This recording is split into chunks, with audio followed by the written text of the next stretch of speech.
میں نے بڑھاپے میں ان کی کمر کو بھی ٹوٹتے ہوئے دیکھا ہے۔ آپ فرماتے ہیں اس کا دیوانہ نہ ہو جس کے لیے رب فرماتا ہے کل من علیہا فان۔ اگر تجھے عشق ہے تو اس نور سے عشق کر جس کے تصدق سے تیرے رب نے کل کائنات کو بنایا۔ محبت کرنی ہے تو امام الانبیاء سے کر، محبت کرنی ہے تو فاطمہ کے بابا سے کر، محبت کرنی ہے حسنین کریمین کے نانا سے کر۔ ارے محبت کرتا جائے گا، جنت میں بلند و بالا تیرا مقام ہوتا جائے گا۔ محبت کر کے تو دیکھ۔ آپ فرماتے ہیں یہ جو نور ہے نا، عشق کا نور جو ہے، اساں ایتھے ہونی نعرہ لگے نا ایک جے غلامی رسول میں سارے نا موت بھی قبول ہے، ٹھنڈے پانی نال وضو ساڈے پیو نوں قبول ہے، ٹھنڈے پانی نال وضو کہے نوں قبول ہے۔ میں ایک گل کرنی تو نہیں ہے لیکن میں ایک چیز تے نا غور کردا ہاں پیا، شرعی طور تے مسئلہ ہے شریعت دا۔ مسجد نا نماز واسطے، بس نماز واسطے اساں جڑی محفل پکڑدے ہیں نا، اے نماز دا حصہ نہیں، لیکن عبادت محفل دی اجازت ہے مسجد دے اندر۔ لیکن ویکھو ساڈے کول مسجد دے اندر 10واں مسجد دے اندر 40واں مسجد دے اندر تے خلقت ہوندی ہے کہ نہیں؟ اے ہون بھی آئے ہیں کہ نہیں؟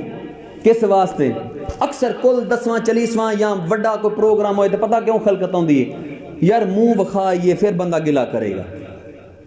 مولانا روم فرماتے ہیں کبھی رات کو اٹھ کر تنہائی کے عالم میں اور دن رات میں 5 مرتبہ صفوں پر اپنے رب کی بارگاہ میں بھی منہ دکھایا کر۔ یہ منہ دکھانا کل قیامت کو کام آئے گا۔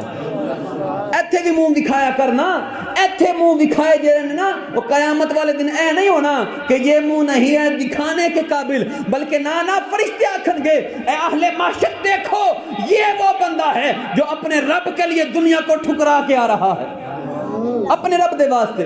فرماتے ہیں اس نور کا دیوانہ ہو جس نور نے سارے انبیاء کو اپنا گرویدہ بنا رکھا تھا، اس نور کا دیوانہ ہو جس نور کا طواف عالم ارواح کے اندر ساری روحیں کیا کرتی تھی، اس نور کا دیوانہ ہو جس نور کے تصدق سے اللہ نے آدم کو تاج نبوت عطا کر دیا، اس نور کا دیوانہ ہو جس کے پسینے کے قطرات سے رب نے ولیوں کو بنا دیا، اس نور کا دیوانہ ہو کہ کل کائنات کی ساری روشنیاں تیرے نبی کے نور کا صدقہ ہے، اس نور کا دیوانہ ہو۔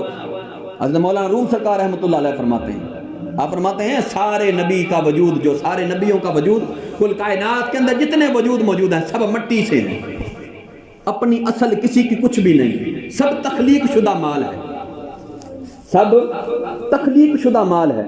اور جس نے مال بنایا ہے نا انہوں پتہ ہوندہ میں کی بنایا ہے، انہوں پتہ ہے میں کی بنایا ہے۔ مولانا روم فرماتے ہیں حضرت آدم، حضرت شیس اور حضرت نوح علیہ السلام دنیا کی آگ کے اندر کیوں قید ہو گئے؟ اپنے آپ کو یہ قید کیوں پسند کی اپنے لیے؟ اس لیے کیونکہ ان کو پتا تھا جس نور کے ہم متلاشی ہیں وہ نور ہماری ہی پشتوں سے ہو کر گزرے گا۔ جس نور کے ہم متلاشی ہیں، جس رب کی دید کے ہم متلاشی ہیں، جس رب کی دید کے ہم دیوانے ہیں، وہ نور ہماری ہی پشتوں سے ہو کر گزرے گا۔ آپ فرماتے ہیں یہی وہ نور ہے جس نے حضرت اسماعیل کو چھری کے نیچے لٹا دیا تھا، یہی وہ نور ہے جس نے ابراہیم کو اپنے بیٹے کی گردن پر چھری رکھنے کے لیے مجبور کر دیا تھا، وہ محبت بڑھا دی۔ اور یہ لفظ مجبور جو ہے یہ دوسرا انسان والا مجبور نہیں، اے وہ مجبور ہے جرا بندہ محبت گرفتار ہو جاتا ہے۔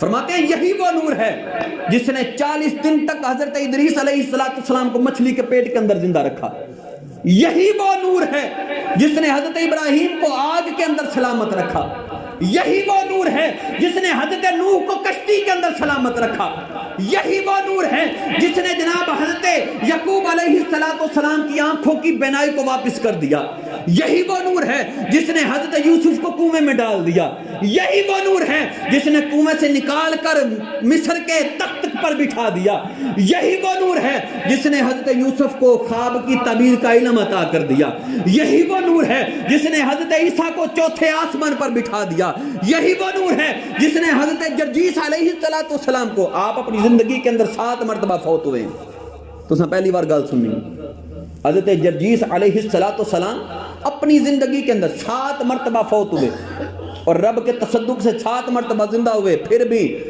بدبخت قوم ایمان نہیں لائی، پھر بھی بدبخت قوم ایمان نہیں لائی. انہوں نے پوچھا نا قوم نے تیرا رب زندہ کر سکتا ہے؟ ہاں. اپنے رب کو کہہ تجھے مار کے زندہ کرے. آپ فوت ہوئے پھر زندہ ہوئے. قوم نے کہا نہیں یہ تو جادو ہے.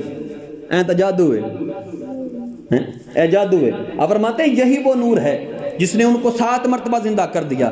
فرماتے ہیں یہی وہ نور ہے کہ جب محمد بن عبداللہ اس دنیا میں تشریف لے کر آئے, رسول اللہ علیہ السلام کی صداقت سے, آپ کی نورانی زلفوں کے تصدق سے, آپ کے جسم مبارک کے تصدق سے, وہ مائیں جو بازاروں میں بیچ دیا جایا کرتی تھی, رب نے ان کے قدموں کے نیچے جنت کو رکھ دیا.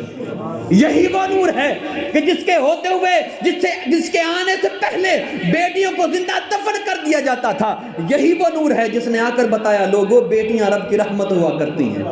یہی وہ نور ہے جس نے آ کر یہ بتایا تھا لوگوں ایک رب کے سوا کوئی دوسرا خدا نہیں ہے. یہی وہ نور ہے جس نے لوگوں کو بتایا تھا لوگوں اپنے والدین کو بازاروں میں نہ بیچا کرو, بوڑھے باپ کے چہرے کو مسکرا کر دیکھو تو رب جنت کو دیکھنے کا ثواب عطا کرتا ہے. یہی وہ نور ہے کہ جس کے پیشانی کو, یہی وہ نور ہے کہ جس کی وجہ سے تو باپ کی پیشانی کو چوم, پیشانی کو, باپ کی پیشانی کو. باپ بٹھے تے کم کردہ ہوئے, باپ بٹھے تے کم کردہ ہے, اٹھا پاندہ ہے, منہ تے کولا لگا, پسینے دی بو آندی ہوئے, تو تو جا کے او دے نا متھے تے بوسا دے. رب فرماندہ ہے اساں تینوں جنت دی چوکھٹ چمن دا ثواب عطا کرانگے.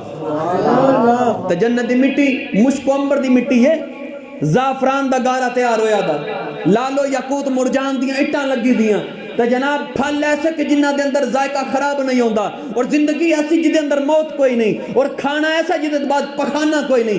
اس برکت والی زندگی دے بارے جناب فرماندہ ہے او جنت جنو مرن تو بعد نصیبہ والا دیکھے گا, لیکن تو باپ دے بوسے نو, باپ دی پیشانی نو بوسا دے, سا تینو جنت دے چوکھر نو چمن دا ثواب عطا کرا. رب دے حبیب نے کہنا کوئی ساڑے لیے آسان کیتا, تے اساں کیڑے بے بدبخت بنے بیٹھے.